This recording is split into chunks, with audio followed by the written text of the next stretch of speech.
welcome back to my channel, and today we are going to discuss menstrual cycle. So we will start with introduction. Menstrual cycle is the regular natural changes that occurs in the female reproductive system, especially the uterus and ovaries.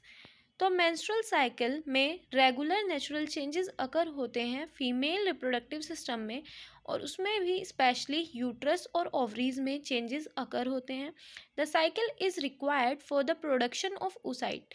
Menstrual cycle required होती है production के लिए oocytes के, and for the preparation of uterus for pregnancy, और uterus को prepare करने के लिए कि वो प्रेगनेंसी को होल्ड कर सके, उसके लिए मेंस्ट्रुअल साइकिल बहुत ही एसेंशियल है, नेसेसरी है. The first period usually begins between 12 to 15 years of age. जो फर्स्ट पीरियड स्टार्ट होते हैं 12 से 15 साल की एज में स्टार्ट होते हैं, और उस टाइम को बोला जाता है menarche. Menstrual stop occurring after menopause. Menstruation जब स्टॉप होती है तो उसको बोलते हैं मेन्यूपोज, और ये usually 45 to 55 years of age में अकर होता है. मेंस्ट्रुअल ब्लीडिंग यूजुअली 2 से 7 दिन में लास्ट हो जाती है, और मेंस्ट्रुअल साइकिल को गवर्न किया जाता है बाय हार्मोनल चेंजेस के द्वारा. Each cycle can be divided into different phases. हर साइकिल डिफरेंट फेजेस में डिवाइड है बेस्ड ऑन इवेंट्स पर based. In the ovary ovarian cycle और in the uterus uterine cycle. तो बहुत इवेंट्स इवेंट्स अकर होते हैं. अगर ओवरी की बात करें तो ओवेरियन साइकिल में इवेंट्स अकर होते हैं, और यूट्रस की यूट्राइन साइकिल में. The first day of the menstrual cycle start from the first day of menstruation. तो फर्स्ट डे जो है मेंस्ट्रुअल साइकिल का वो स्टार्ट होता है फर्स्ट डे ऑफ मेंस्ट्रुएशन से, जब ब्लड स्टार्ट होता है वेजाइना से कमिंग आउट होना.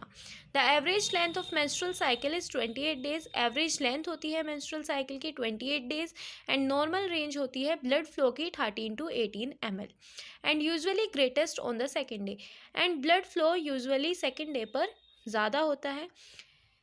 So this is all about introduction of menstrual cycle. Now we will discuss the characteristics by the following structure and visual philosophy. So first point is changes in ovaries associated with the development of follicles and ovulation. Changes होते हैं ovaries में जो कि associate होती हैं follicles के development के साथ एंड ओव्यूलेशन के साथ. 5 to 20 फॉलिकल्स पर साइकिल डेवलप होते हैं. And second point is changes in living in the uterus endometrium changes in the level of hormones involved in menstrual cycle. changes होते हैं यूट्रस में जो कि लेवल ऑफ हार्मोन पर डिपेंड करता है मेंस्ट्रुअल साइकिल में. Next is importance of menstrual cycle. Menstrual cycle की आखिर इम्पोर्टेंस है क्या, क्यों ये ज़रूरी है? तो prepare the uterus for the implantation of a zygote. तो मेंस्ट्रुअल साइकिल प्रिपेयर करती है यूट्रस को for the implantation of a zygote. Zygote को इम्प्लांट करने के लिए यूट्रस को प्रिपेयर करती है menstrual cycle. Occurrence of ovulation 14th day. Occurrence जो है ओव्यूलेशन का, जो एग अकर होता है फैलोपियन ट्यूब में पहुंचता है, वो 14th डे पर अकर होता है. अकरेंस ऑफ मेंस्ट्रुएशन अकर होती है menstruation to stimulate the secretion of various hormones. Various hormones को स्टिमुलेट करने के लिए मेंस्ट्रुअल साइकिल इम्पोर्टेंट है. अब हम डिस्कस करेंगे phases of menstrual cycle. So there are many phases. First one is menstruation phase, that is of 1 to 5 days. Menstruation phase होता है 1 से 5 दिन का. It last for 5 days in a cycle. ये 5 दिन में ख़त्म हो जाता है. एक साइकिल 5 days की होती है. A lack of signals from a fertilised egg influence the drop in estrogen and progesterone production. तो जो अगर सिग्नल्स की कमी हो रही है, लैक हो रही है फर्टिलाइज्ड एग से, तो वो इन्फ्लुएंस करता है ड्रॉप को इन एस्ट्रोजन और प्रोजेस्टेरोन के हार्मोन के प्रोडक्शन में. If fertilisation implantation do not occur. अगर फर्टिलाइजेशन और इम्प्लांटेशन अकर नहीं होता है तो कॉर्पस ल्यूटियम डिजेनरेट हो जाती है इनटू कॉर्पस एल्बिकन्स में, एंड प्रोजेस्ट्रॉन लेवल फॉल, और प्रोजेस्ट्रॉन का लेवल फॉल हो जाता है बिकॉज प्रोजेस्ट्रॉन स्टार्ट्स डिक्लाइनिंग, क्योंकि प्रोजेस्ट्रॉन जो है वो डिक्लाइन कम होना स्टार्ट हो जाता है, which causes the uterine arterioles to constrict, as a result cell have lack of oxygen and start to die, जिसकी वजह से जो यूट्राइन आर्ट्रियोल्स हैं वो कॉन्स्ट्रिक्ट हो जाते हैं और ऑक्सीजन की कमी हो जाती है सेल्स में और वो डाई होना स्टार्ट हो जाती है। द एंटीरियर एंडोमेट्रियम शेड और रिमूवल ऑफ मेंस्ट्रुअल ब्लड, और जो एंटीरियर एंडोमेट्रियम है वो शेड होनी स्टार्ट हो जाती है और मेंस्ट्रुअल ब्लड आना स्टार्ट हो जाता है। उसमें कंसिस्ट होता है blood, tissue, mucus and epithelial cells and unfertilised ovum. So this is all about menstrual phase. Now second phase is proliferated phase और follicular phase. ये होता है 6 to 13 days का. It is last for 6 to 13 days. 6 से 13 दिन में ख़त्म हो जाता है. The follicular phase spend the length of time between the first day of menstruation. जो follicular phase है वो स्पेंड करता है लेंथ ऑफ टाइम को फर्स्ट डे ऑफ मेंस्ट्रुएशन से and the movement of ovulation, और जब तक ओव्यूलेशन होता है तब तक वो मूवमेंट चलती है. इसी फेज को बोलते हैं follicular phase. The pituitary gland release FSH which stimulates the ovary to produce around 5 to 20 follicles.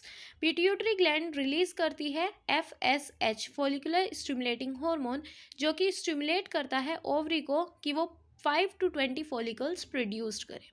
Only one follicle will mature into an egg while the other die. सिर्फ इन 5 से 20 फॉलिकल्स में से कोई एक फॉलिकल ही mature होता है egg में और बाकी सब डाई हो जाते हैं. The growth of the follicles stimulate the lining of uterus. जो ग्रोथ है फॉलिकल्स की वो स्टिमुलेट करती है लाइनिंग को, यूट्रस की एंडोमेट्रियम को स्टिमुलेट करती है to thickened in preparation for possible pregnancy. उसको थिक होने के लिए, एंडोमेट्रियम को थिक होने के लिए प्रिपेयर करती है फॉर पॉसिबल प्रेगनेंसी, की क्या प्रेगनेंसी को वो कंसीव कर पाए. This phase under the control of estrogen. ये फेज होता है under the control of estrogen के कंट्रोल में होता है. Once the estrogen is produced by the growing follicle reaches a certain level. एक बार एस्ट्रोजन प्रोड्यूस्ड हुआ ग्रोइंग फॉलिकल्स से, वो अपने सर्टेन लेवल पर पहुंच जाता है. The trigger the pituitary gland to release LH hormone. Trigger होता है पिट्यूटरी ग्लैंड को कि वो रिलीज करे LH hormone. This causes the most mature follicle, और ये कॉज करता है मोस्ट मैच्योर फॉलिकल को to burst open and release egg, कि वो बस्ट हो जाता है. जो मोस्ट मैच्योर फॉलिकल है वो बस्ट हो जाता है एंड रिलीज कर देता है एग को फैलोपियन ट्यूब में. दिस इज ओव्यूलेशन, और इसी को बोलते हैं ovulation. Next phase is ovulation, that is of 14th day. Ovulation होता है 14th डे पर. Ovulation in when an ovary release a mature egg. Ovulation कब अकर होता है? जब ओवरी रिलीज करती है एक मैच्योर एग को. The egg travels down the fallopian tube. Egg travel down करता है फैलोपियन ट्यूब में, नीचे की साइड मूव करता है, एग ट्रेवल करता है.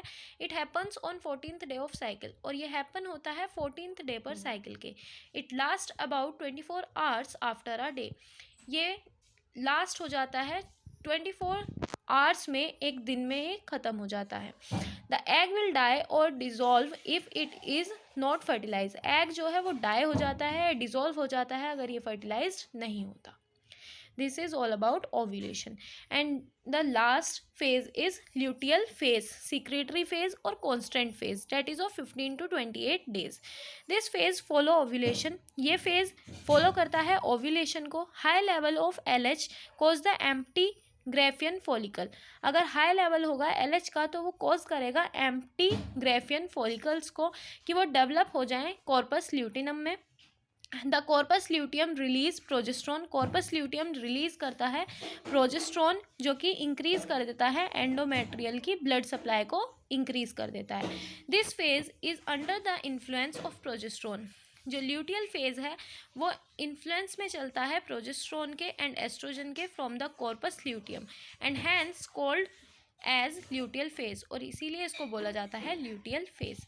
इन this phase the endometrium layer become thick. इस फेज में एंडोमेट्रियम लेयर थिक हो जाती है 3 to 5 mm थिक। 3 से 5 mm एंडोमेट्रियम की लेयर थिक हो जाती है। Thank you so much, please subscribe my channel.